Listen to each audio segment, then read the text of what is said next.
Bonjour à tous, on est heureux de vous accueillir pour le webinaire organisé par le RPO à l'occasion de la Semaine mondiale de l'allaitement.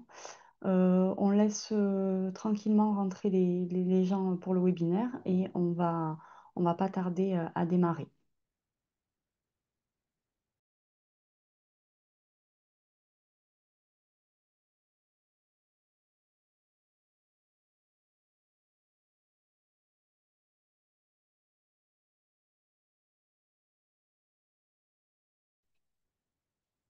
En attendant, nous avons créé un WooClap pour rendre ce webinaire un peu plus interactif. Donc, on vous invite à scanner le QR code qui s'affiche à l'écran ou alors vous pouvez vous rendre sur wooclap.com et entrer le code de l'événement SMAM 2025. Donc, nous vous solliciterons au moment venu si vous souhaitez participer.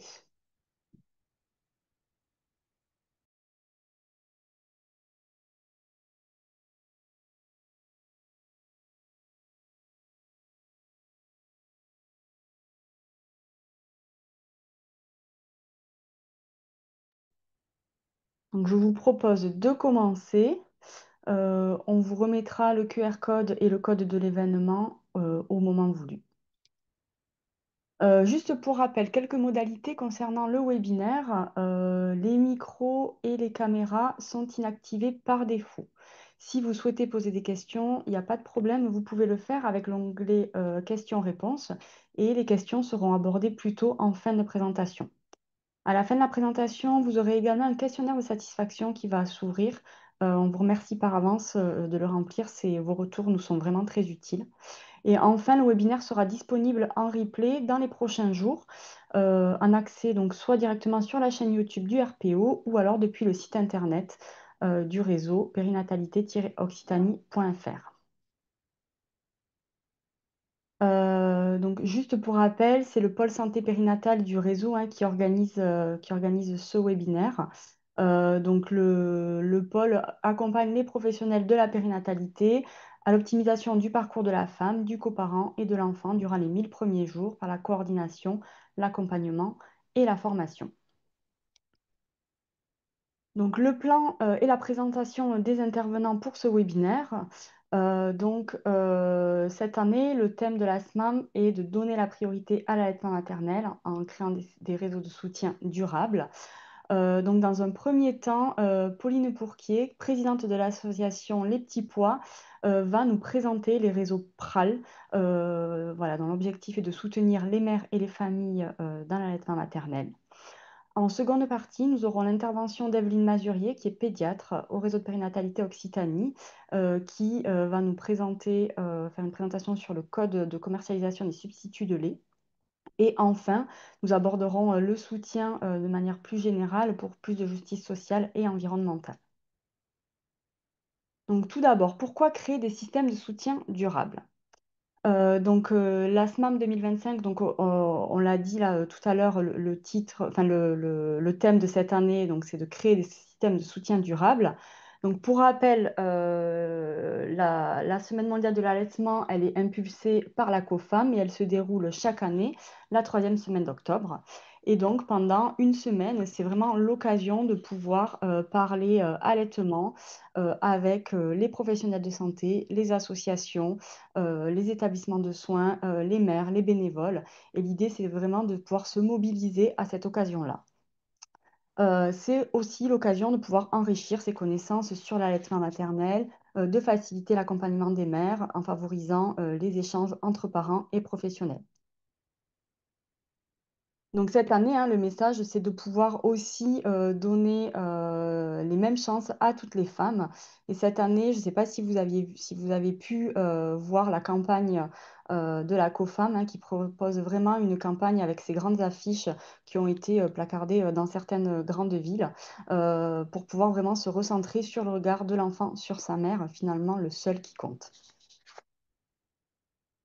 Donc, l'ASMAM en Occitanie, en fait, le RPO propose maintenant depuis quelques années de mettre en avant les actions que vous professionnels de santé, bénévoles, associations au sein de la région Occitanie, vous organisez. Et donc cette année, ce sont près de 50 actions qui ont pu être recensées sur l'ensemble du territoire. Les actions qui sont proposées, elles se déroulent sous différentes formes, que ce soit des cafés allaitement, des cafés débats, des documentaires, des expositions photos, des ateliers, des diffusions d'outils. En tout cas, quelle que soit l'action proposée, l'idée, c'est vraiment de pouvoir aborder l'allaitement, de pouvoir parler allaitement ensemble et d'échanger à ce sujet. Donc, vous pouvez retrouver toutes les actions sur le site internet du réseau de périnatalité Occitanie. Et nous ferons à la fin de la Semaine mondiale de l'allaitement, comme on fait chaque année, un bilan des actions SMAM pour savoir si, voilà, finalement aussi, ce que nous, en tant que réseau, on peut mettre en place pour améliorer la communication sur les futures éditions. Donc, finalement, pourquoi les mères ont besoin de soutien? Donc, d'après les données de l'ENP de 2021, le taux d'allaitement à la maternité reste plutôt stable puisque 56,3% des femmes allaitent exclusivement leur enfant à la maternité en 2021 contre 54,6% en 2016 et 13,4% réalisent un allaitement mixte contre 12,5% en 2016. Et par contre, il est intéressant de noter que avant l'accouchement, les patientes qui avaient choisi un allaitement exclusif étaient autour de 64,8%, alors que seulement 8% souhaitaient un allaitement mixte. Et ensuite, quand on regarde un peu plus tardivement, enfin à 2 mois, le taux d'allaitement, finalement, là, le taux chute, il est bien plus bas. Mais nous allons voir plus en détail avec des données de l'enquête EpiFam. Donc, voici les données là, qui sont issues de l'enquête EpiFan, qui est l'enquête ancillaire qui a été publiée en 2024. Sur la figure de gauche, nous avons le taux d'allaitement maternel de la naissance à 1 an. Finalement, à la naissance, c'est 77% d'allaitement maternel initié, avec à 2 mois, 54% d'allaitement maternel avec la répartition suivante, 26% d'allaitement exclusif, 3% d'allaitement, ce qu'ils appellent prédominant, et 25% d'allaitement mixte. Et à 6 mois, le taux d'allaitement maternel est de 34% et 29% ont débuté la diversification alimentaire. À droite, nous avons l'évolution de l'allaitement maternel entre la dernière enquête Epiphan qui avait été faite en 2012, donc l'évolution entre 2012 et 2021.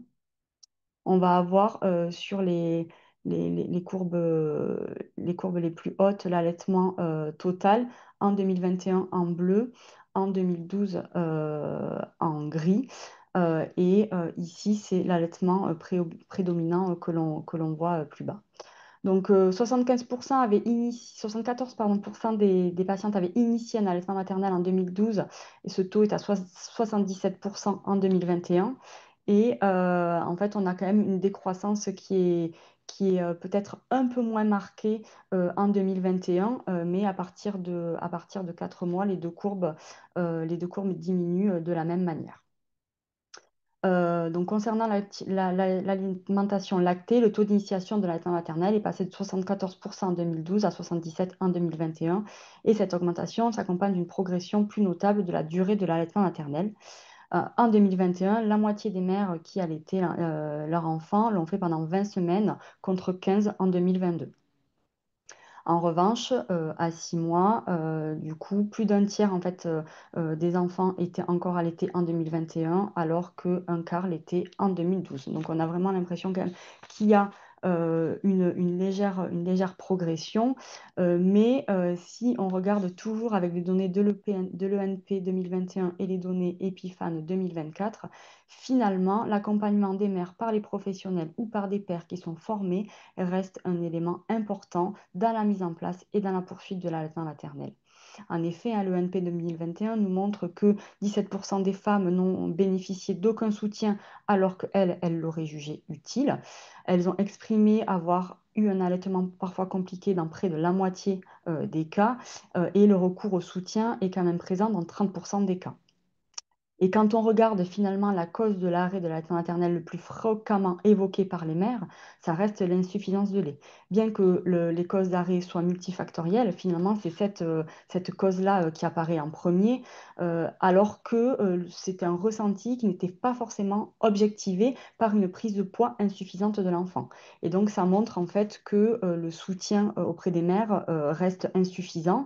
On se retrouve avec des mères qui ont ces craintes-là de peur de manquer de lait. Et finalement, face à l'information aussi aux fournisseurs des, des, hum, des préparations pour nourrissons, ben là, il y a le rôle majeur de l'entourage, des pères, mais aussi qui doit être soutenu par un discours des professionnels de santé, voilà, qui sont formés en matière de lactation pour une meilleure sensibilisation, un meilleur soutien à l'allaitement maternel. Donc, il y a plusieurs dispositifs de soutien qui existent, hein. Là, en voici quelques exemples, hein, qu'ils soient nationaux, territoriaux, institutionnels, par des professionnels, par des pairs. Nous sommes nombreux à avoir un rôle à jouer, pardon, dans la promotion et le soutien à l'allaitement maternel. Je finirai juste cette introduction avec la déclaration de l'OMS en 2024, où elle soulignait l'importance en fait, du soutien de l'allaitement maternel, car, je cite, l'allaitement a sauvé la vie de centaines de milliers de bébés. Et finalement, le soutien des mères dans leur allaitement bénéficie de fait à l'ensemble de la population. En France, le Haut Conseil de la santé publique a publié un rapport en 2024 où l'un des axes stratégiques pour protéger la santé des futurs parents, des femmes enceintes et des nourrissons est la protection de l'allaitement maternel et de faire l'allaitement maternel une priorité de santé publique. En accompagnant le choix des femmes, notamment pendant la grossesse et à la sortie de la maternité, en luttant contre le marketing abusif du lait artificiel. Le code OMS, on l'abordera un peu plus tard dans le webinaire. Et enfin, de pouvoir donner aux femmes des conditions favorables à l'allaitement. Nous espérons que ces recommandations ambitieuses et cohérentes puissent voir le jour. Donc, je vais maintenant laisser la parole à Madame Pauline Pourcuet, qui est présidente de l'association Les Petits Pois, qui va nous présenter les réseaux PRAL. Bonjour à tous déjà. Donc, je vais vous parler rapidement des réseaux PRAL et plus précisément de l'association Les Petits Pois que nous avons fondée il y a quelques années. On va en revenir dessus. Jessica, tu veux passer? Donc, on va revenir un petit peu globalement. Comme Jessica l'a dit, il y a de nombreuses études et rapports qui montrent déjà la difficulté pour certaines populations de s'informer sur l'allaitement. Soit on n'a pas les bonnes infos, soit on a des informations vraiment très mauvaises et contradictoires, donc on est vite perdu. Il y a des fausses représentations liées à l'allaitement aussi. Ça peut être l'entourage, mais aussi certains professionnels de santé qui sont mal informés et qui donnent de la mauvaise information. Et on connaît aussi, on a reconnu l'efficacité du soutien entre pairs. Donc tout ça, ça nous permet, vas-y, de lancer ce programme de santé publique qui a été le réseau PRAL, avec pour objectif d'augmenter la prévalence et la durée de l'allaitement maternel. On a vu qu'on était quand même en bonne voie, mais il y a toujours du mieux à faire, et de soutenir la parentalité. Les publics cibles, c'est bien sûr tous les parents, mais notamment ceux qui ont un accès difficile aux informations et aux ressources disponibles, donc que ce soit les milieux populaires, les milieux défavorisés, des personnes handicapées ou avec des problèmes de langage aussi, et y compris dans les situations de vulnérabilité. Donc dans mon cas, c'était la prématurité. Les moyens d'action, c'était de créer des réseaux de soutien de mère à mère qui sont coordonnés par un professionnel. Donc le PRAL, simplement, c'est une version française qui a été adaptée du Peer Counselor Programme de la Lecce League que vous connaissez tous, je suppose, qui a été mis en œuvre dans plus de 30 pays et donc on a adapté version française. Donc là, le fonctionnement, il y a les formatrices du PRAL qui vont former pendant 5 jours des référentes de réseau qui vont être beaucoup plus locales et qui, à leur tour, vont former des accompagnantes à l'allaitement. Cette formation dure 20 heures et ensuite, ça pourra créer un réseau local de soutien. Vas-y. Donc, les référentes réseau, reviens. Les référentes réseau ont pour objectif, elles, de recruter, de former et de soutenir et d'assurer le suivi des accompagnantes à allaitement qui, elles, seront, on verra plus tard, sur le terrain. Et les formatrices du PRAL, toujours en lien avec les référentes réseau, Ils vont garder des connexions et pourront faire des sessions d'approfondissement. Donc, les référentes réseau ont pour, on va dire, c'est la première étape pour les accompagnantes allaitement qu'elles rencontrent mensuellement. Dès qu'on a un problème, on se tourne vers nos référentes réseau. Et les formatrices du PRAL, c'est vraiment un approfondissement. On les sollicite beaucoup moins. Donc le réseau PRAL, j'ai pas de carte actualisée, j'ai pas trouvé de carte actualisée. Là, vous avez quelques associations qui ont été référencées en 2021, c'était des associations actives sur le terrain. On voit bien que la répartition sur le territoire est assez inégale. Nous, on n'était pas encore là en 2021. Donc j'espère qu'un jour, on pourra trouver une carte actualisée où on verra les petits pois. Voilà. Je vais vous parler plus précisément maintenant de l'association toulousaine, l'association Les Petits Pois. Donc, petit historique rapide. L'association, en fait, elle est née, si on peut dire, hein, son histoire. Elle commence avec l'étude ALAIS à Toulouse. Je ne sais pas si vous en avez entendu parler. C'était au printemps 2021. C'était une étude européenne, on va dire, parce que c'était dans plusieurs pays. Il y avait la Suisse, la Belgique, la France, qui avait pour but d'étudier l'efficacité d'un soutien de pair à pair dans l'allaitement maternel. On sait que l'allaitement maternel dure plus longtemps et de meilleure qualité quand il y a un soutien de mère à mère. Et on voulait étudier, enfin on voulait, c'était les chercheurs qui voulaient étudier l'impact de ce soutien-là sur les mamans de bébés prématurés. Donc, on a été recrutés dans ce cadre-là. Et on a eu une formation, donc la même formation que le PRAL, avec une formation diplômante, plusieurs étapes. Il y avait des connaissances de base dans la conduite pratique de l'allaitement maternel, des outils de base en communication individuelle ou en groupe, et on avait aussi des outils de suivi pour nos actions. Sachant que les critères pour être mère accompagnante, c'était déjà d'avoir allaité et d'avoir apprécié cette expérience, parce que ce n'était pas forcément naturel, de vouloir aider d'autres mères et d'être bien sûr dans une zone autour de Toulouse, d'être disponible pour pouvoir faire ce suivi-là. Vas-y. Donc, en automne 2021, dans le cadre de l'étude ALAIS, on a commencé les accompagnements, donc tout en respectant les dispositions et les critères d'inclusion et d'exclusion de l'étude. Donc, ben, ça voulait dire, par exemple, un terme du bébé qu'on ne choisissait pas, hein, c'était vraiment cadré en fonction de l'étude. Il fallait que l'état de santé du bébé de la mère soit cohérent aussi avec l'étude. Il y avait un délai d'intervention à respecter, il y avait pas mal de critères qui nous ont permis de sélectionner les mères. Donc, c'était la néonate qui sélectionnait les mamans et qui trouvait les mères accompagnantes, qui nous répartissait, on va dire, les mères accompagnantes. Vas-y. Au printemps 2022, l'étude a pris fin. Donc, nous, on s'est trouvés fort démunis. On avait bien aimé cet accompagnement et surtout, on se sentait très utile. On voyait bien que tout se passait bien mieux pour les mères qui étaient soutenues. Et du coup, ben, on voulait pas rester comme ça, lâcher tout le monde en fait comme ça. On voulait poursuivre nos accompagnements. Donc, ben, pour poursuivre cet accompagnement, on a décidé de créer l'association. Et donc, en mars 2022, nous avons créé l'association Les Petits Pois. Donc, avec le petit jeu de mots qui va bien pour la prématurité et pour l'allaitement. Vas-y. Et en automne 2022, donc on a laissé passer un petit peu de temps et le CHU a reconnu un petit peu l'intérêt de l'association. Nous avons été donc conventionnés par le CHU, c'est-à-dire reconnus. On a liberté d'aller et venir dans le CHU et d'intervenir dans les différents services qui nous sont proposés, notamment en grossesse pathologique où on a pu mener des ateliers prénataux, du coup. On a poursuivi les interventions au pied des couveuses, donc en néonat, et on a aussi organisé et participé aux événements en lien avec l'allaitement ou la prématurité, ben, comme par exemple pour l'ASMAM. On le verra tout à l'heure aussi.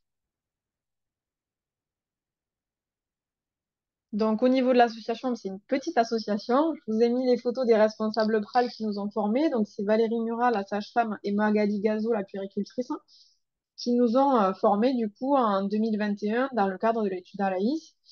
Voilà, vous avez les autres membres du bureau et les mères accompagnantes, histoire que vous mettiez un visage sur un nom aussi. Au niveau de nos missions, donc déjà, la première mission, bien sûr, et la principale, c'est d'accompagner les mamans allaitantes de prématurés et ou hospitalisés. Donc, avec des ateliers hebdomadaires en service de grossesse pathologique, comme je vous ai dit, en fait, ça se passe le lundi après-midi. Toutes les mères qui sont hospitalisées peuvent en bénéficier. On donne les informations vraiment en anténatal parce qu'on se rend bien compte que ben, celles qui ont l'information, forcément, elles arrivent beaucoup plus sereines et elles savent ce qu'elles ont à faire en fait. Parce que l'importance, c'est de commencer, comme vous le savez très bien, il faut commencer le plus tôt possible pour tirer son lait, parce que là, on parle de ça, hein, parce que c'est des mères qui accouchent vraiment prématurément, donc pas de bébé forcément au sein ou tout ça. Donc, elles vont passer par le tire-lait, et plus tôt on commence, et mieux c'est, et plus on sait ce qu'on a à faire, et au moins, ben, on a un problème de moins à gérer, si on peut dire, parce qu'on a assez de choses dans la tête à ce moment-là. Donc au 1er juin 2024, on avait 88 mères qui avaient pu bénéficier de cet atelier, mais aussi des papas, des mamies, des étudiantes sages-femmes. Donc c'est très convivial comme atelier aussi. On laisse la parole à tout le monde, on accueille tout le monde. Et c'est vrai enfin, moi personnellement, je suis ravie quand j'ai des papas et des mamies qui s'impliquent parce qu'on sait très bien qu'au-delà du soutien entre pairs, le soutien de l'entourage, c'est primordial. Et ça, je le répéterai jamais assez. Voilà, c'est s'occuper d'un bébé, c'est compliqué, mais quand en plus on se rajoute le tire-lait, la vaisselle, voilà, des choses bêtes, mais si on peut avoir du soutien, c'est bien. La deuxième, bon là, c'est les retours des mamans qu'on a pu avoir, parce qu'on fait donc des accompagnements individualisés, bien sûr, au pied des couveuses en néonate, mais on fait aussi à l'extérieur en distanciel, c'est-à-dire que ben, on peut se rendre sur place quand on peut, mais on reste disponible par téléphone ou par Instagram ou par mail ou tous les moyens de communication qu'on peut trouver. Donc là, vous avez quelques retours des mamans et ça, c'est les meilleurs retours qu'on puisse avoir quand les mamans sont satisfaites, voilà, on est content pour les bébés, on est content pour les mamans, on est content pour tout le monde, quoi. Ensuite, la promotion de l'allaitement maternel. Donc, on participe à des événements en lien avec l'allaitement maternel ou la prématurité. Donc là, c'était la semaine mondiale de l'allaitement maternel. On avait fait un petit stand dans le hall de Paul de Villiers à Toulouse. Voilà, pour informer. On était avec d'autres associations aussi. Et aussi, bah, plus particulièrement dans notre cas, on participe à la Journée mondiale de la prématurité, 17 novembre. Donc pareil, on organise des petits événements en général, les plus dans le hall de l'hôpital des enfants, cette fois-ci. Et ensuite, notre mission qui n'a pas encore abouti, c'est de former d'autres mères à l'accompagnement des mères allaitantes.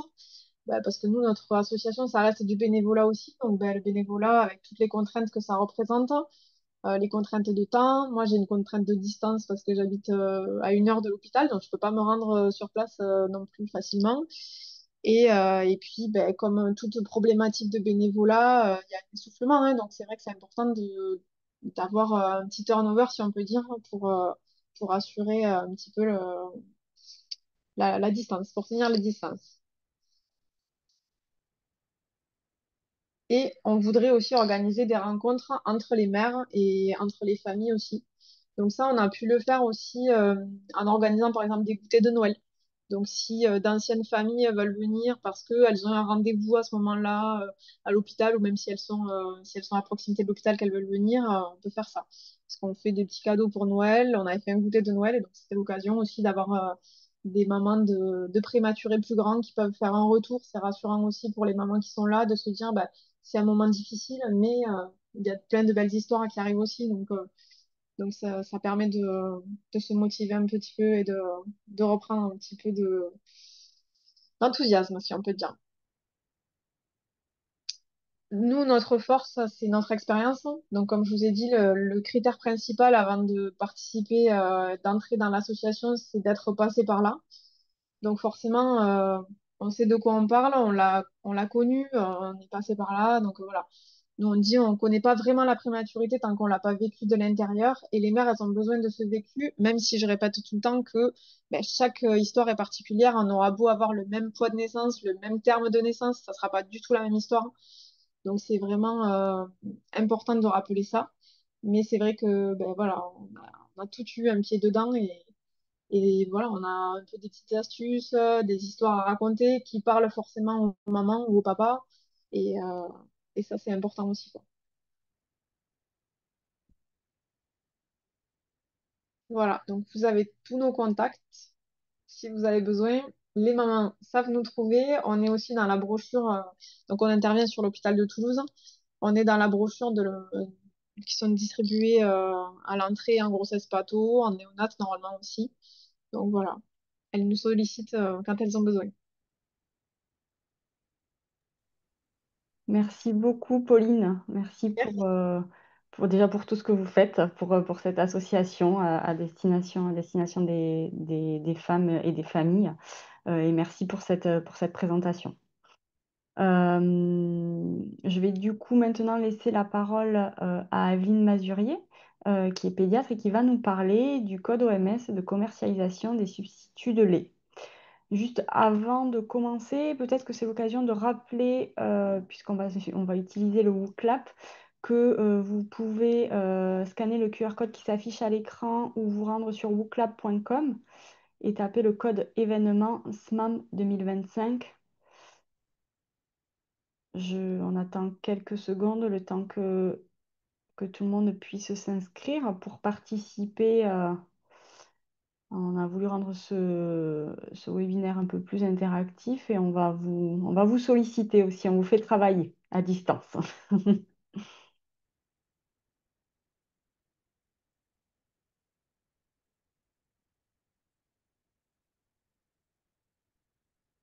Bon, je pense que c'est bon. On va pouvoir y aller. Evelyne, je te laisse la parole. C'est parfait, merci Jessica. Donc, nous avons le plaisir pour cette semaine mondiale de l'allaitement d'aborder cette question du code OMS de commercialisation des substituts du lait maternel. Alors, vous allez nous dire, pour ceux et celles qui le connaissent, pourquoi encore en parler? Et pour ceux et celles qui ne le connaissent pas, bah, en quoi ça me concerne? La réponse première est simplement parce que depuis son adoption en 1981, lors de la 34e Assemblée mondiale de la santé, il reste toujours d'actualité. Et c'est justement pour cela que nous vous proposons maintenant de répondre dans ce WooClap. Donc, cette première question, et puis hein, une autre va venir en nuage de mots.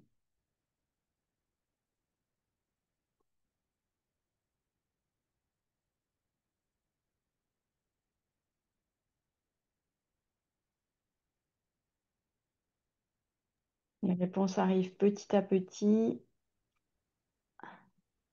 On attend un tout petit peu avant de présenter les résultats. Donc finalement, voilà, les questions, c'est comment dans votre pratique mettez-vous en œuvre le code OMS?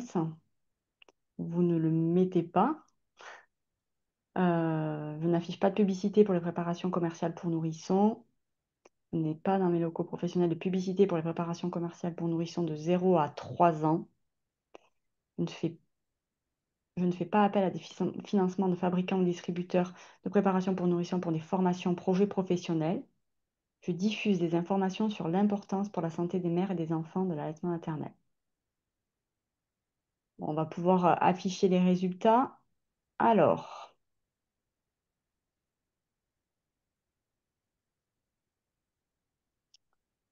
donc,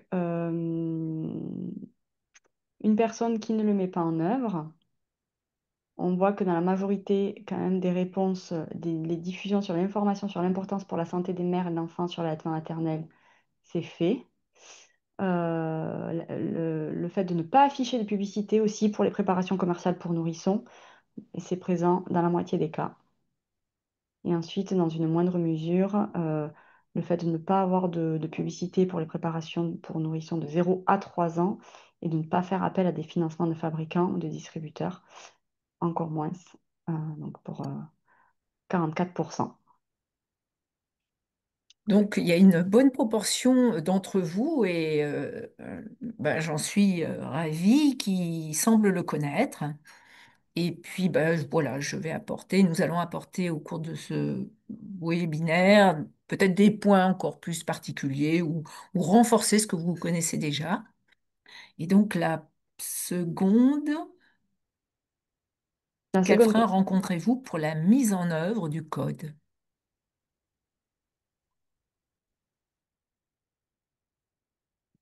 Donc, si vous pouvez plutôt des mots, parce que si on met des phrases, le logiciel ne capte pas les phrases.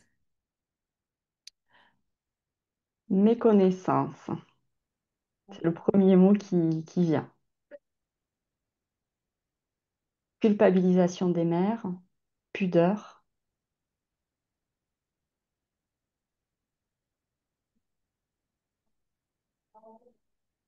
manque de temps.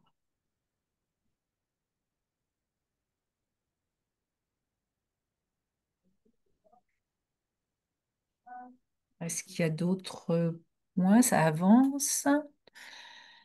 Durée du congé maternité. Aucun frein pour certaines, certains, c'est super.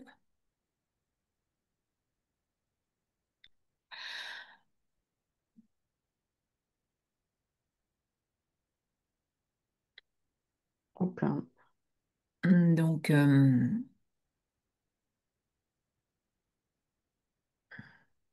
finalement, ce que vous partagez à tous et toutes, c'est qu'il est possible de mettre en œuvre ce code, puisque certaines et certains ne rencontrent aucun frein. Euh, alors, sur la méconnaissance, ben, j'espère que ce webinaire vous permettra de pouvoir avancer un peu plus. Bien sûr, il y a cette histoire du congé de paternité et du congé maternité. Néanmoins, c'est dans le premier mois qu'il y a beaucoup d'arrêts, comme vous l'a montré Jessica dans son premier exposé.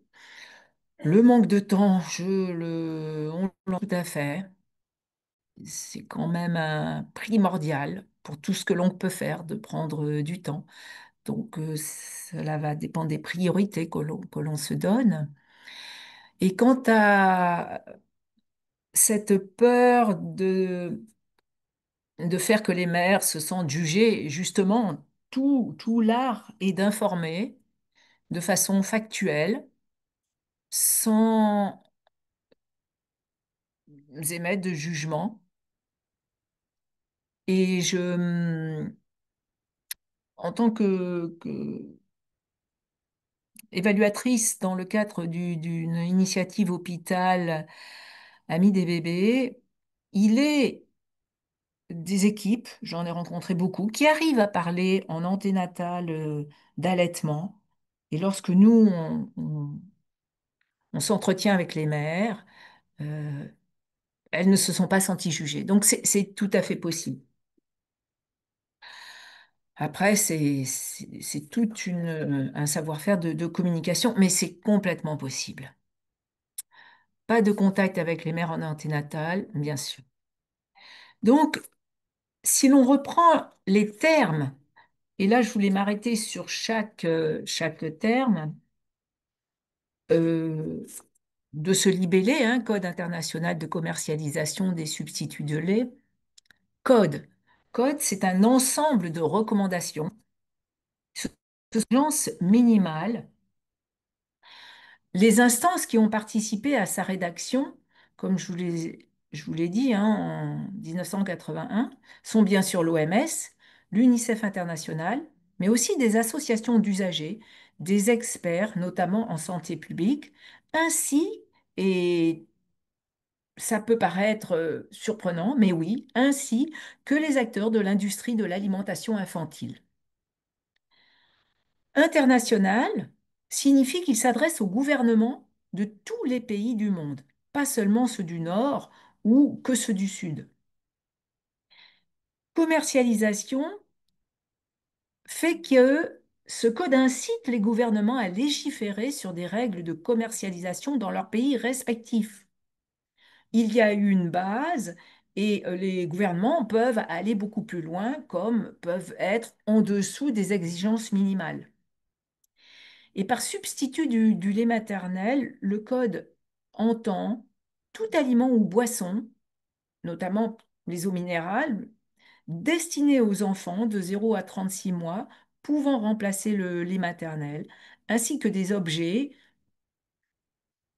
comme les sucettes, les tétines et les biberons.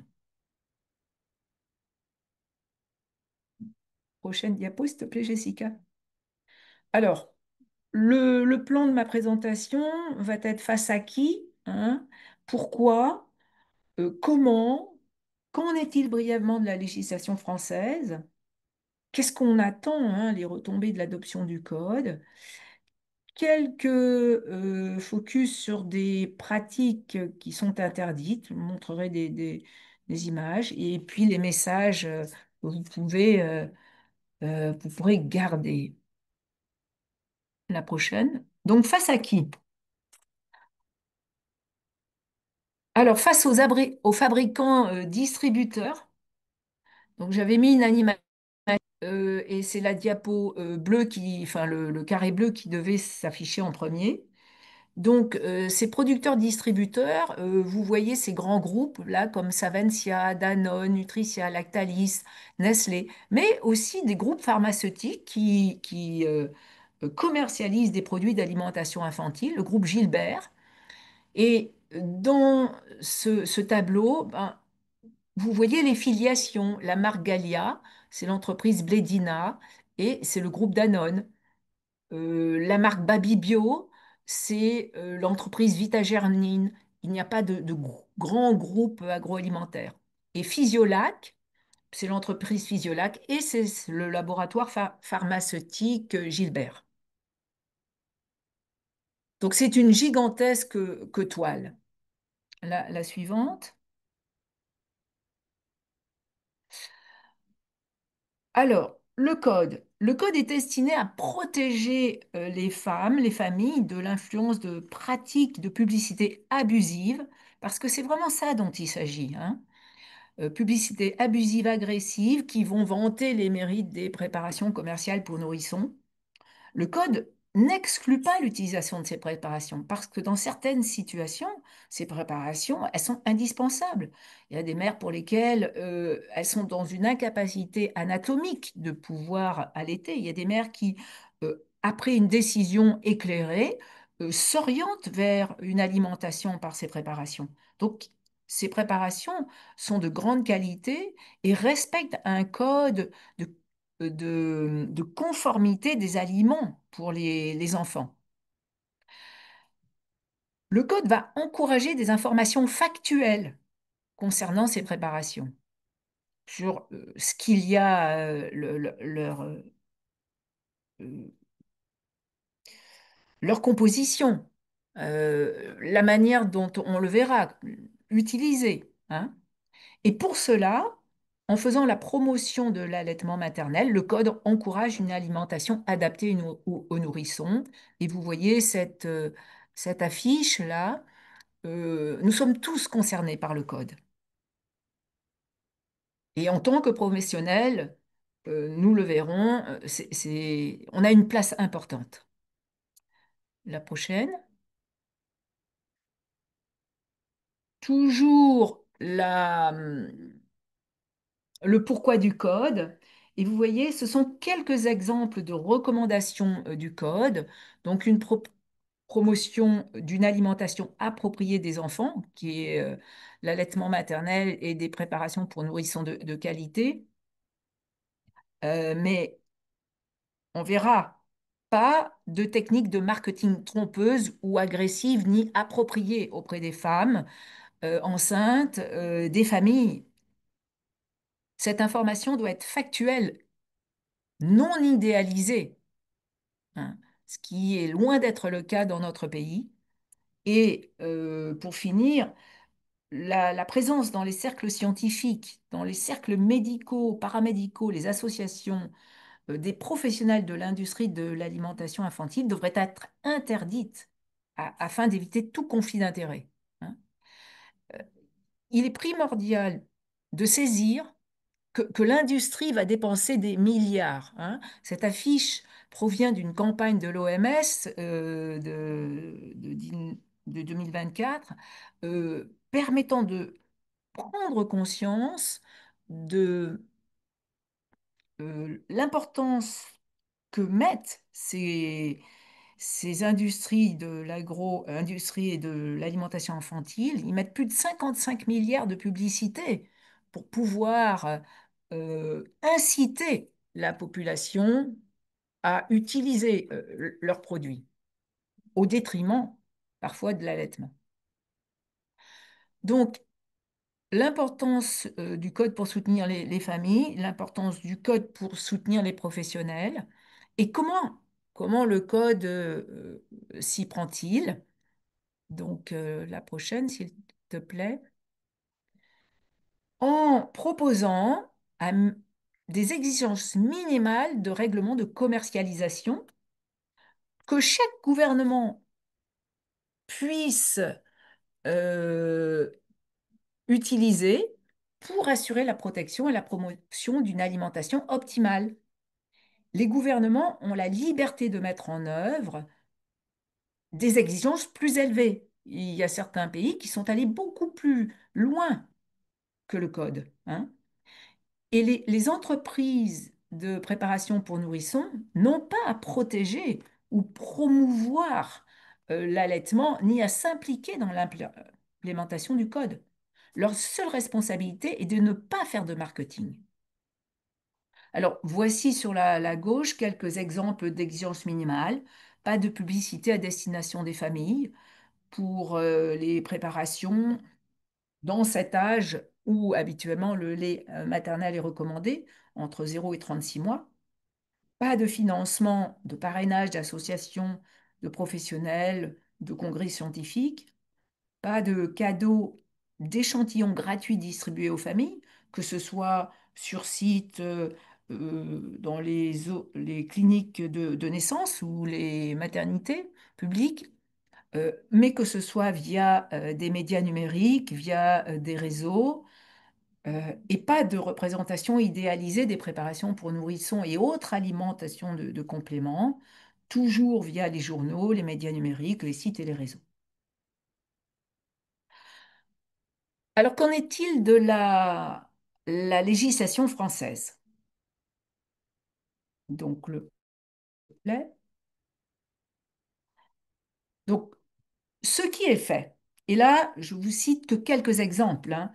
Euh, c'est dans les articles de loi du Code de la consommation euh, qui, qui ont été les premiers écrits à la fin des années 90, années 2000, hein. Le code, je vous rappelle, il date de 1981. Donc, on a quasiment mis 20 ans en France pour réfléchir sur la législation. Donc, effectivement, la publicité en faveur des préparations pour nourrissons n'est autorisée 0,6 mois que dans la presse écrite destinée aux professionnels de santé.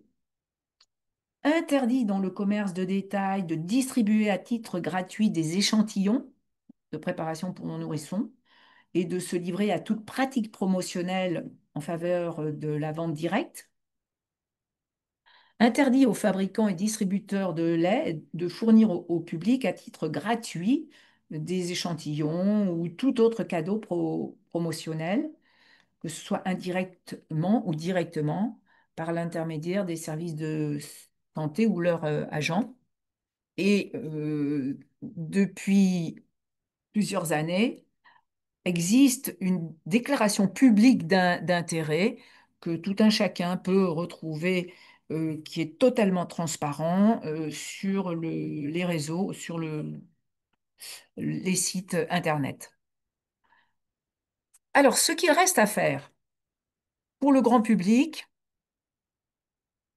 c'est de bannir les publicités pour les substituts, les biberons, les sucettes, le contact direct avec des mères via les sites de ces agro-industriels et de l'industrie de l'alimentation, de bannir les publicités et les écrits pouvant idéaliser ces préparations commerciales, d'étendre la législation sur tous les substituts au-delà des 12 mois, vous verrez, hein, bannir la promotion des aliments de complément.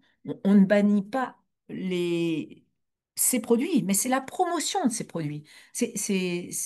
La nuance est très, très importante. Donner des informations sur les risques liés à l'utilisation inappropriée de ces préparations, bon, ça, les professionnels de santé le savent, hein, comment reconstituer de façon adéquate, et ça, c'est bien indiqué sur les boîtes de préparation, mais aussi les risques de contamination bactérienne, hein, parce que les boîtes de préparation pour nourrissons ne sont pas, la poudre n'est pas du tout stérile. Et il y a eu des contaminations qui ont fait que des lots ont dû être rappelés. Et il y a une quinzaine d'années, il y avait eu le décès de plusieurs enfants prématurés qui avaient été nourris dans les services par ces préparations contaminées. Du côté des professionnels de santé, euh, ce serait arrêter les parrainages de formations de congrès scientifiques médicaux par les industriels de l'alimentation infantile. En effet, trop de professionnels ne sont pas concernés par le fait qu'accepter des financements ou d'autres incitations crée un sentiment d'obligation et de loyauté envers l'entreprise en question. Là, il y a des études sociologiques qui ont montré ça de façon tout à fait valide. Alors que quand on interroge les professionnels, ils se disent, mais non, moi c'est sûr, ok, je connais le code, mais je ne me laisse pas influencer, hein. Donc, prochaine diapo. Le, L'intérêt d'adopter le code. Alors, quelle retombée?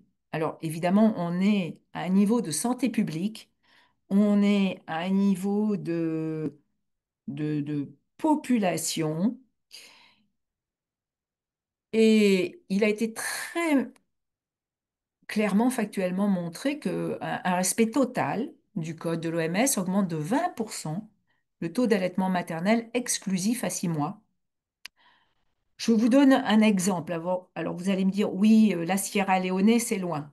Mais en Sierra Leone, en 2013, il y avait 32% d'allaitement exclusif avant 6 mois. Et depuis, avec l'implémentation totale du code, en 2021, c'est monté à 51%. Donc vous voyez, si un pays comme la Sierra Leone est capable de le faire, d'autres le sont aussi, hein. De 32, c'est passé à 51%. Alors, vous allez me dire, euh, mais alors quel intérêt? L'intérêt, c'est aussi que sur le plan de la santé, la santé pour les femmes et la santé pour les enfants, là, il y a des données factuelles qui sont très, très, très précises, et que l'adoption du code fait partie des obligations fondamentales des États en vertu de la Convention relative aux droits de l'enfant. Je crois que ça, c'est aussi quelque chose à ne pas méconnaître, hein, la Convention relative aux droits de l'enfant et l'adoption du code. Alors, pour finir, quelques images montrant les pratiques interdites. Donc, quels sont les produits concernés par un marketing abusif outrancier? Donc, vous avez des biberons, vous avez les laits de croissance, vous avez les préparations entre 4 et 6 mois, hein, petits pots pomme pêche. Vous avez les céréales, toujours pareil, euh, les tout premiers mois. Vous avez des yaourts, des laitages de 6 mois et plus. Et vous avez ces fameuses tétines, sucettes. Et puis il y a aussi les tétines à adapter sur les biberons. Sur votre droite, vous voyez des images que j'ai piochées dans les publicités de, de journaux pour parents que j'ai piochées dans les publicités, oui, essentiellement de journaux pour parents qui ne sont pas éthiques, puisqu'elles vont délivrer des messages subliminaux qui vont faire dire que bah, pourquoi s'embêter avec le fruit parce qu'il y a tout ce qu'il faut dans le petit pot. Des images idéalisant les familles et les enfants lorsque l'on consomme ce genre de produit. Et celle-là, je la trouve très parlante. Euh, Elle peut signifier que grâce à la préparation pour nourrissons, les mères pourraient éviter la dépression du postpartum. Ce qui est totalement, mais alors totalement et archi faux. Donc, au total, si vous pouviez garder les messages suivants, que le code ne cible ni les femmes, ni les familles, ni les produits. Le code n'est pas là pour obliger les femmes à allaiter. Le code ne diabolise pas les préparations.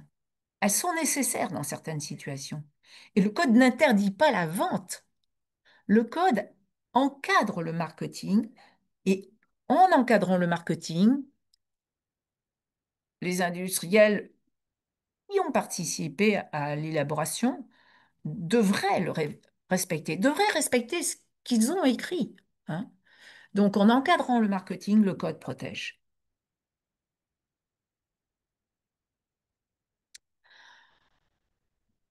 Voilà, je vous remercie pour cette écoute et quelques liens utiles avec de nombreuses vidéos en lien avec le code. Et n'hésitez pas, nous aurons du temps en fin de ce webinaire pour des questions et je me ferai un plaisir de vous répondre s'il y a encore besoin d'explications. Merci. Merci beaucoup, Evelyne, pour cette présentation. Du coup, on va partir sur un autre sujet, mais qui est quand même lié, hein, le fait de soutenir les femmes et les familles dans leur projet d'allaitement ou pour l'allaitement maternel, pour finalement plus de justice sociale et environnementale. J'ai trouvé cette image sur un site internet et je trouvais qu'elle était assez représentative du message qu'on voulait faire passer aussi aujourd'hui, que l'allaitement maternel amène plus de justice sociale et plus de justice environnementale. C'est important de préciser, ça a été répété plusieurs fois depuis le début du webinaire, le projet parental d'allaiter doit rester un choix. Ça, c'est clair et net. Il n'est pas question justement de culpabiliser les femmes, les futures mères ou les parents, mais c'est un choix qui arrive après une information personnalisée et éclairée. L'allaitement maternel est un facteur protecteur pour l'enfant et la mère. Voilà. Une fois que ces choses-là, en fait, elles ont été posées, quel est le constat donc, par rapport à l'allaitement et l'environnement? Euh, on vit dans un environnement actuellement qui est pollué. Nous le savons, il y a la pollution à plusieurs niveaux, hein, la pollution dans l'air, dans l'eau, dans la terre, dans les aliments, ça va être dans le lait de vache, mais aussi finalement dans le lait maternel. Le lait maternel reste quand même un marqueur biologique de l'environnement qui est connu, qui est étudié depuis plus de 50 ans. Et donc, en ce qui concerne le lait maternel et la pollution, on a plusieurs études. Alors, notamment, il y a une étude sur l'imprégnation des femmes enceintes par les polluants sur la cohorte ELF qui précise effectivement hein, que le lait maternel peut être une source d'exposition des nourrissons à plusieurs polluants de l'environnement, mais néanmoins, l'allaitement maternel reste recommandé par rapport à des enfants qui reçoivent des laits de substitution, reste recommandé par l'OMS au vu des avantages, notamment nutritionnels et immunologiques, qu'il apporte à l'enfant pendant les premiers mois de la vie.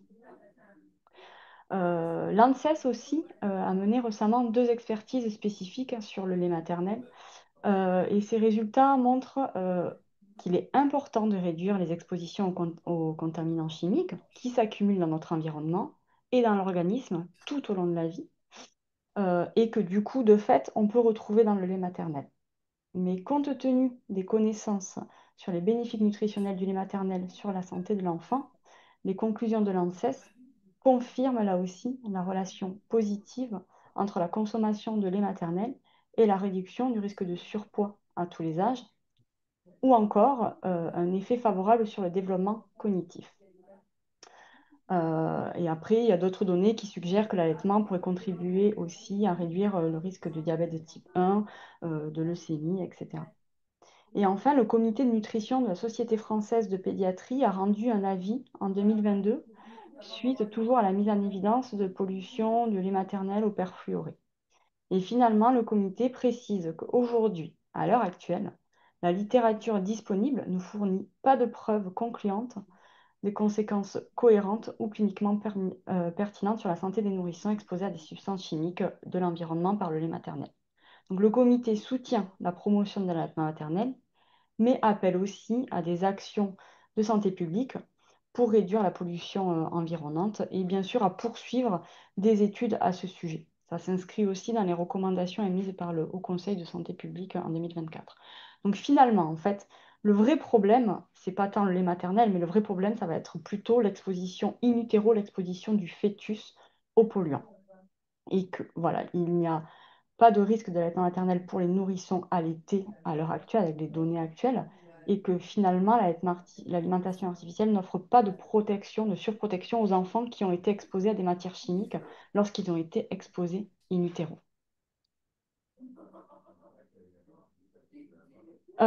Quel est l'impact de la production de lait artificiel sur la planète? Finalement, le non-allaitement, entre guillemets, a un tracé écologique négatif dans sa production. L'impact environnemental dans de nombreux domaines va être négatif avec la pollution, la déforestation, la conversion énergétique.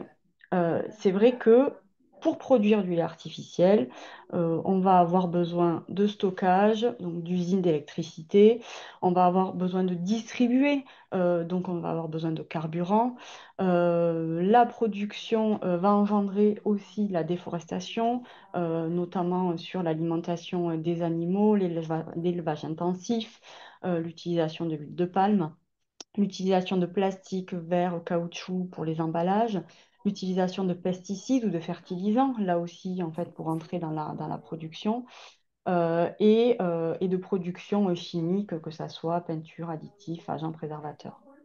Et finalement, la fabrication massive de l'artificiel et d'aliments pour bébés laisse une empreinte carbone qui est assez importante.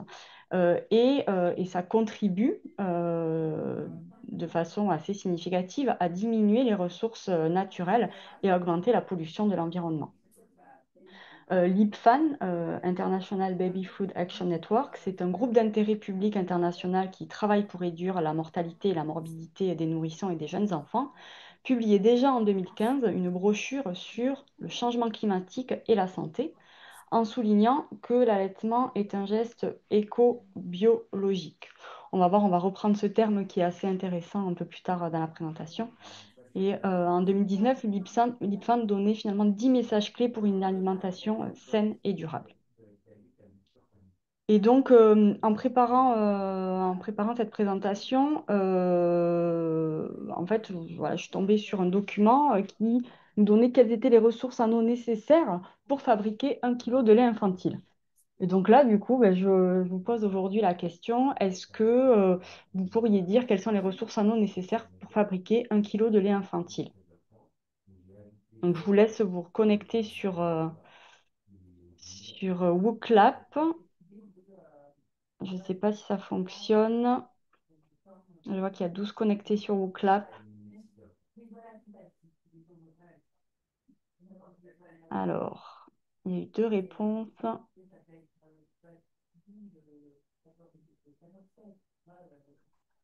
Alors, 200, 700, 1000 litres.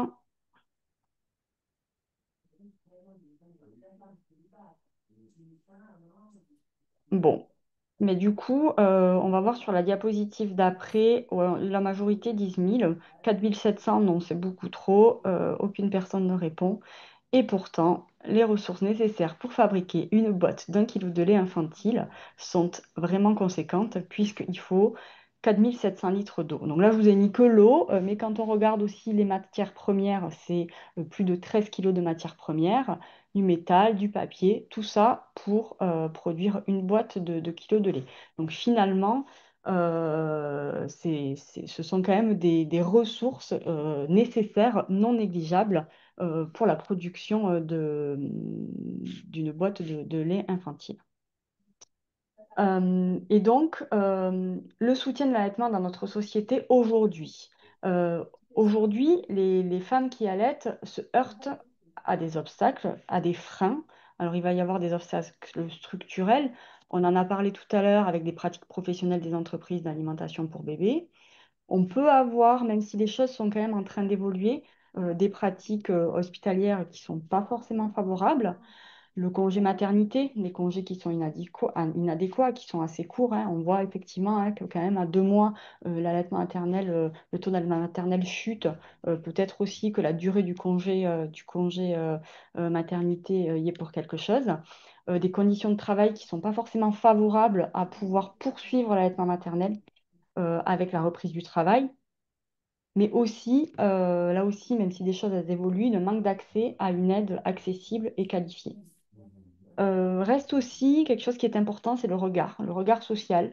Mais aussi, juste, voilà, aujourd'hui, allaiter en public reste encore quelque chose qui est stigmatisé. Il n'est quand même pas rare que des femmes voilà, subissent des regards pesants ou des réflexions alors qu'elles allaitent dans l'espace public. Ça, ce sont des choses qui arrivent encore aujourd'hui et dans notre société, et d'autant plus que l'enfant est plus grand. Donc, il existe des dynamiques hein, en faveur de la promotion et du soutien à l'allaitement maternel, mais ces dynamiques sont encore insuffisantes. Donc, pour reprendre un peu le terme de l'IPFAN, hein, allaitement en geste éco-biologique, je ne vais pas revenir en détail sur les nombreux bénéfices de l'allaitement maternel. Voilà, vous les retrouvez tous ici. En tout cas, c'est important, nous, en tant que professionnels de santé, de pouvoir connaître ces bénéfices-là afin de comprendre les enjeux et de pouvoir les expliquer aux patientes et à leur conjoint si besoin. Cette information, c'est important qu'on puisse la délivrer dès la période anténatale, mais aussi de pouvoir le faire pendant le temps d'hospitalisation s'il y a lieu des patientes. On l'a vu voilà, aussi avec le témoignage de Pauline et de son expérience avec la prématurité. Et je reviens sur l'importance d'avoir une information personnalisée et éclairée. Donc, le réseau a travaillé hein, à un référentiel sur l'allaitement maternel qui est disponible sur le site internet. Et la première fiche finalement de notre référentiel, c'est ça, c'est de connaître en fait les bénéfices de l'allaitement maternel. Donc ça, c'est le premier point clé. Ensuite, le lait maternel, finalement, ça reste une ressource alimentaire qui est renouvelable, facile d'accès, gratuite. Et ça va être très intéressant, notamment en situation de crise ou en cas de catastrophe naturelle. Et l'impact environnemental du lait maternel, finalement, on se retrouve dans un circuit court en comparaison avec le lait artificiel. Voilà, c'est presque directement du producteur au consommateur. Il n'y a pas, enfin, en tout cas, il y a une diminution de l'empreinte carbone puisqu'il n'y a pas de déchets, il n'y a pas de transport. Et là, on rentre un peu dans une sorte d'économie circulaire, hein, pour citer l'IPFAN. L'allaitement maternel fait partie d'une économie circulaire sûre, renouvelable et exemple de substances toxiques qui reposent sur des cycles biologiques et non sur des industries extractives. Et il y a aussi des avantages pour les générations futures, notamment avec la préservation de la planète. Il y a une étude suédoise qui est parue en 2019 et qui a démontré que l'empreinte carbone est systématiquement inférieure en cas d'allaitement maternel à l'alimentation artificielle. Et finalement, l'allaitement maternel va avoir un impact positif sur tout ce qu'il y a noté là sur la diapositive, alors notamment sur le changement climatique, hein, puisque en fait, il n'y a pas de recours à des produits en fait, qui contribuent, en fait, qui accélèrent le changement climatique. par rapport à la croissance démographique, ben, ça participe en fait et c'est un soutien à la bonne santé de la population. Ben, sur les pressions sur les ressources en eau, on a bien vu la quantité d'eau nécessaire en fait pour pouvoir produire 1 kilo de lait. Sur le déclin de la biodiversité des pollinisateurs, les défis économiques et les inégalités d'accès. Je rappelle voilà, que c'est un aliment qui est gratuit, renouvelable, local. Sur la dégradation écologique et la pollution, il n'y a pas de production, donc forcément, ça aura un impact moins négatif. Par rapport à l'évolution des habitudes alimentaires et les pertes et gaspillages alimentaires, là aussi, il n'y a pas d'élevage intensif sur le lait maternel. Et bien sûr, par rapport aux pertes et gaspillages alimentaires, c'est beaucoup plus économe. Donc finalement, l'impact positif de l'allaitement maternel se retrouve à plusieurs niveaux, en tout cas pour notre environnement. On a parlé en début d'intervention de justice sociale. Donc soutenir les femmes et les familles dans leur allaitement pour plus de justice sociale. Mais finalement, qu'est-ce que la justice sociale? Quand on prend la définition, c'est l'égalité des droits pour tous les peuples et pour tous les êtres humains, sans discrimination de bénéfices et de progrès économique et social partout dans le monde. Finalement, l'allaitement maternel est accessible à tous. Il y a peu de contre-indications. C'est accessible notamment en cas de catastrophe climatique, de guerre. Ça reste une alimentation verte, entre guillemets. Ça contribue au travail de justice sociale en réduisant la pauvreté. Ça protège les nourrissons, notamment les plus vulnérables et leurs familles. Et finalement, c'est un enjeu mondial de santé publique. C'était un petit peu voilà, le message qu'on voulait faire passer aujourd'hui. On vous a mis aussi des liens pour aller plus loin, avec notamment, je vous invite à aller voir ce que fait LipFan sur le Breastfeeding Key Message. Vous pouvez aller sur leur site internet qui est très très intéressant. Et maintenant, du coup, on va pouvoir répondre à vos questions. Donc, j'ai vu qu'il y avait des questions pendant. Ah, pardon, excusez-moi. Donc, là, il y a eu une petite. Voilà, ça, c'est les références qu'on vous fournira à la fin. Et on va pouvoir répondre à vos questions. J'ai vu qu'il y avait des questions qui avaient été posées pendant les présentations. On va pouvoir les ouvrir. Hop, bon, il n'y a pas de. Non, il n'y a pas de questions dans le chat. Ah si, questions. Voilà. Alors, je ne sais pas s'il y a quelqu'un qui a voulu poser une question ou si finalement c'était juste une erreur. Alors, vos micros sont coupés, hein, donc vous ne pouvez pas prendre la parole. N'hésitez pas à poser vos questions dans le chat. En tout cas, merci beaucoup. Merci à Pauline et merci à Evelyne pour vos interventions qui étaient vraiment très intéressantes. Alors,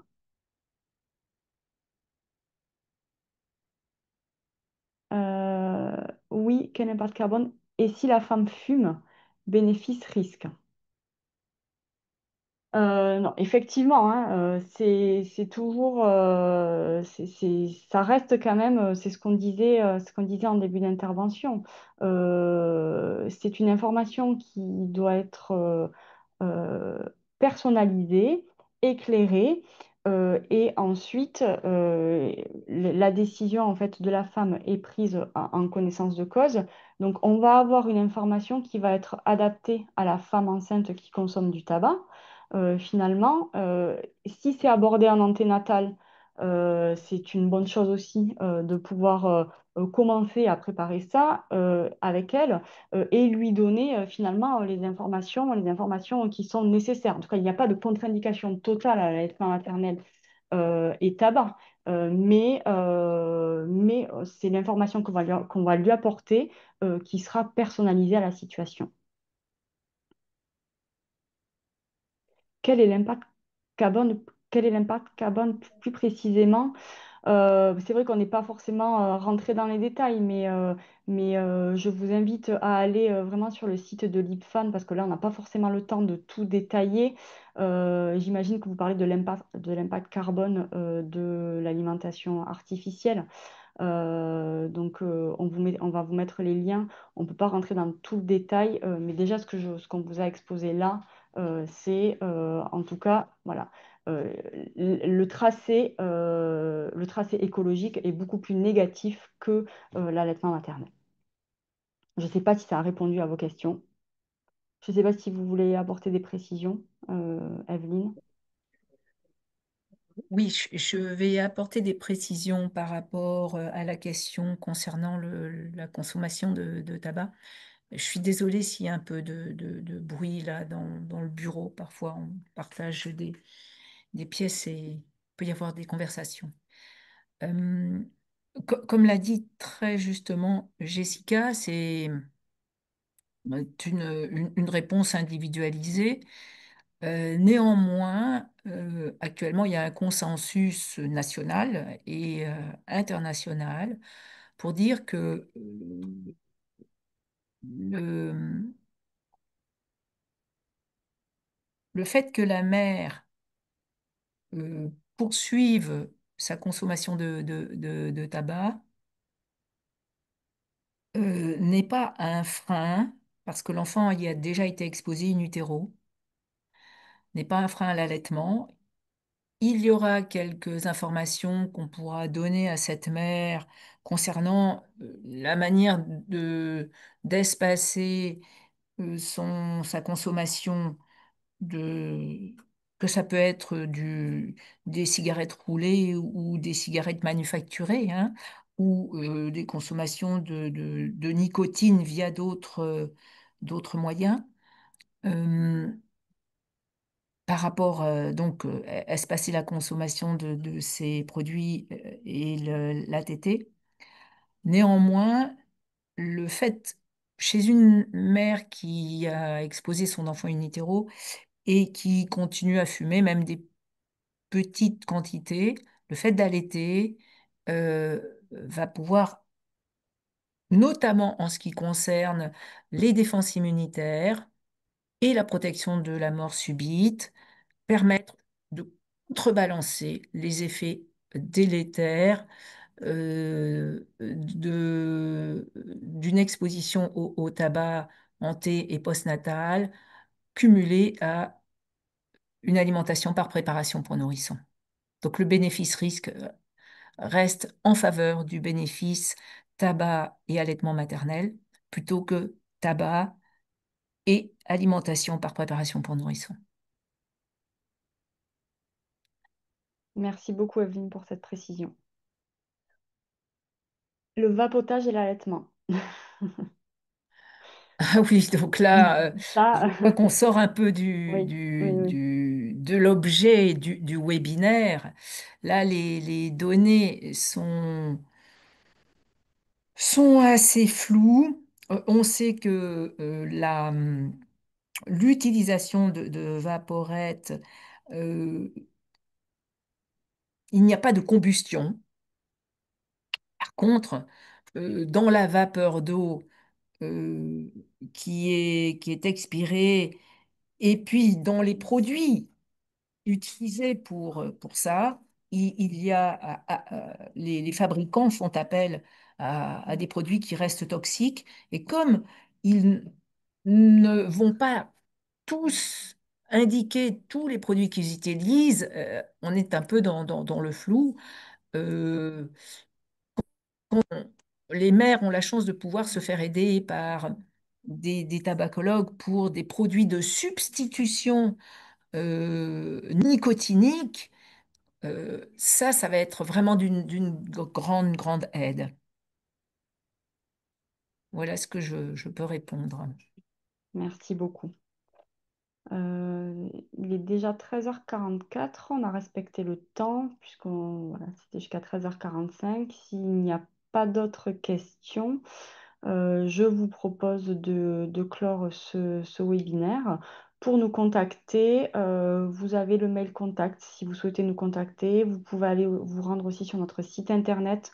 Je vous le rappelle, dans quelques jours, le webinaire sera disponible en replay sur notre site internet où vous aurez tous les liens, bien sûr, de tout ce dont on vous a parlé. Je vois qu'il y a une dernière question. Bon, c'était pas forcément, c'était pas une question. Merci de répondre à l'enquête de satisfaction du webinaire qui devrait s'afficher normalement à la fermeture lorsque vous sortirez du webinaire.